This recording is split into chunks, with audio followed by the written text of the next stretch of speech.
ওদালগুৰিৰ শুক্লাইত অনুষ্ঠিত হ'বলগীয়া উমা ঠাউখ্ৰী নলগাহৰি সংৰক্ষণ মহোৎসৱৰ দিন সলনি। নলগাহৰিৰ বাবে বিশ্ববিখ্যাত ওদালগুৰিৰ ভাৰত-ভূটান সীমান্তৰ বৰনদী অভয়াৰণ্য কিন্তু বৰ্তমান সময়ত বিলুপ্ত হ'ব ধৰিছে নলগাহৰি। 23 ডিচেম্বৰত পোনপ্ৰথমবাৰৰ বাবে ডিমাকুছিৰ শিমলুগুৰিত শুক্লাই নদীৰ বুকুত অনুষ্ঠিত হ'বলগীয়া উমা ঠাউখ্ৰী উৎসৱ বিশেষ অসুবিধাৰ বাবে 23 ডিচেম্বৰৰ পৰিৱৰ্তে 29 ডিচেম্বৰ দেওবাৰে অনুষ্ঠিত হ'ব। মাৰু প্ৰডাকশ্যনৰ উদ্যোগত নৱবৰ্ষৰ প্ৰাক্ষণত অনুষ্ঠিত হ'বলগীয়া উৎসৱটিত বলিউডৰ জনপ্ৰিয় শিল্পী এছকিঙৰ উপৰিও বহু স্থানীয় শিল্পীৰ দ্বাৰা গীত পৰিৱেশন হ'ব।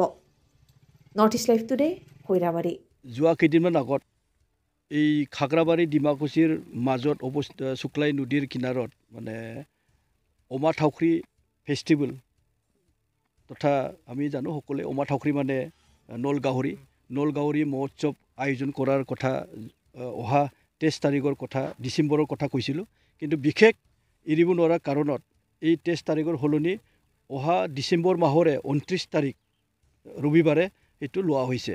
গতিকে আপোনালোকক পুনৰ জনাবলৈ পাই সুখী হৈছোঁ যে 23 তাৰিখৰ সলনি 29 ডিচেম্বৰত এই মানে মহোৎসৱটো পালন কৰা হ'ব, আয়োজন কৰা হৈছে।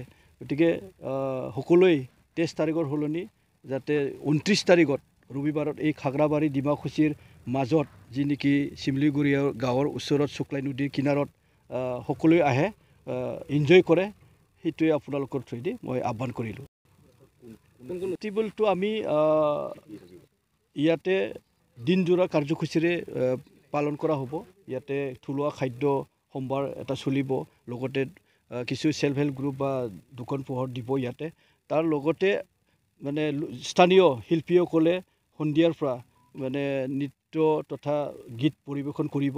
তাৰ ঠিক এইবিলাক কাৰ্যসূচী সামৰি আমি যিহেতু ইয়াত বলিউডৰ সকলোৰে হাৰ্টথ্ৰব উঠি অহা ল'ৰা ছোৱালীবিলাকৰ কাৰণে খুব প্ৰিয় ইয়াছ কিঙক মাতা হৈছে। গতিকে তেখেতে ঠিক 8 বজাৰ লগে লগে তেখেতে ইয়াত পাৰফৰ্ম কৰিব, লাইভ পাৰফৰ্ম কনচাৰ্ট কৰিব।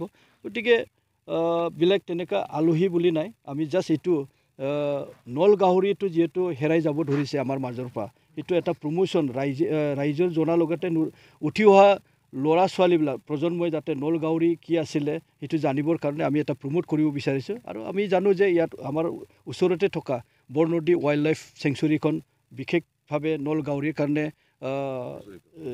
ঘোষণা কৰিছিলে চৰকাৰে। গতিকে সেই নলগাহৰি আমাৰ মাজত মানে দেখিবলৈ নাপায়। গতিকে এইটো এটা প্ৰমোশ্যন কৰিবৰ কাৰণে আৰু ইয়াত অঞ্চলত টুৰিষ্ট এটা স্পট খুব মানে সম্ভাৱনীয় এটা স্থান। গতিকে সেইটো আমি প্ৰমোট কৰিব বিচাৰিছোঁ এই বছৰ এদিনীয়া কাৰ্যসূচীৰে। এইটো মাৰু এণ্টাৰটেইনমেণ্ট প্ৰডাকশ্যনে এই প্ৰগ্ৰামটো এই কাৰ্যসূচীটো আয়োজন কৰিছে। গতিকে তেওঁলোকৰ যি চিন্তা বড়ো ফিল্মক প্ৰমোশ্যন কৰাৰ লগতে বড়ো শিল্পীসকলক প্ৰমোশ্যন কৰাৰ লগতে অঞ্চলখনকো মানে টুৰিষ্ট দিশলৈ আগুৱাই নিবৰ কাৰণে তেওঁলোকে চেষ্টা কৰিছে। লগতে নলগাহৰিটো কেনেকৈ আমাৰ মাজত সদায় মানে নতুন প্ৰজন্মই জানি আৰু সংৰক্ষণ কৰিব পাৰে ইয়াৰ ওপৰত সেইটো পদক্ষেপ লৈছে। আমি আজি বিশেষ কাৰণে আপোনালোকক আজি এইখিনিত আপোনালোকক প্ৰেছ মিট দিব লগা হৈছে। সেইটো হ'ল আপোনাৰ আহি থকা 23 তাৰিখে আমাৰ মাৰু এণ্টাৰটেইনমেণ্ট প্ৰডাকশ্যনৰ উদ্যোগত আমাৰ ইয়াতে হ'বলগীয়া উমা ঠাউখ্ৰী ফেষ্টিভেলখন আমি বিশেষ অসুবিধাৰ কাৰণে আমি ডেটটো পিছুৱাই দিয়া হৈছে। আমাৰ গোটেই যিখিনি আহিব লগা গায়ক আমাৰ বলিউডৰ তেখেতসকলকো মানে কনচাৰ্নটো লোৱা হৈছে, তেখেতসকলকো জনোৱা হৈছে যে আমি ইয়াতে বিশেষ টেকনিকেল প্ৰব্লেমৰ কাৰণে আমি আমাৰ ডেটটো পিছুৱাই দিয়া হৈছে। সেইকাৰণে আপোনালোকক আজি ইয়াতে আমন্ত্ৰণ কৰি মাতা হৈছে। এটা আপোনাৰ আমি 23 তাৰিখে ডিচেম্বৰ 23 তাৰিখে ঘোষণা কৰিছিলোঁ ডেটটো। এতিয়া পিছুৱাইখিনি আমাৰ আহি থকা ডিচেম্বৰ মাহৰ আপোনাৰ 29 তাৰিখে, ঠিক 29 তাৰিখ ডিচেম্বৰ 2024 ছানডে পৰিব, সেইদিনাখন আমি লোৱা হৈছে।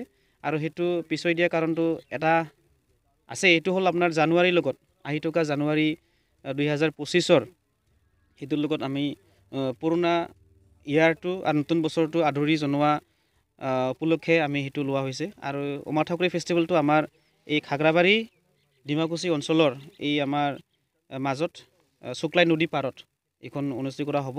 প্ৰথমবাৰৰ কাৰণে আমি আয়োজন কৰিছোঁ।